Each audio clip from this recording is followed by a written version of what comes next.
Hi everyone, welcome to my channel Initial Solution. In this tutorial, I'm going to show you how to insert multiple rows in Excel. Select Open Excel sheet,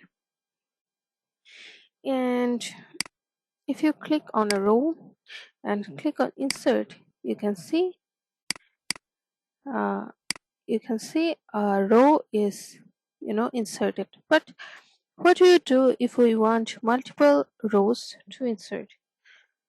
Then what you have to do is select multiple rows. That how many you want to insert, we have to select them. I mean select that much of rows.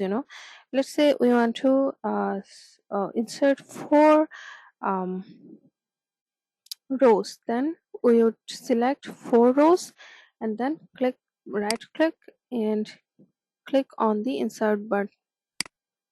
As you can see, 4 rows are inserted here. So this is how you can add multiple rows in Excel. Hope this video helps you. If it does, then please like, comment and share this video. Subscribe to our channel. Don't forget to press the bell icon to get more useful videos like this. Thanks so much for watching, guys. Bye bye for today.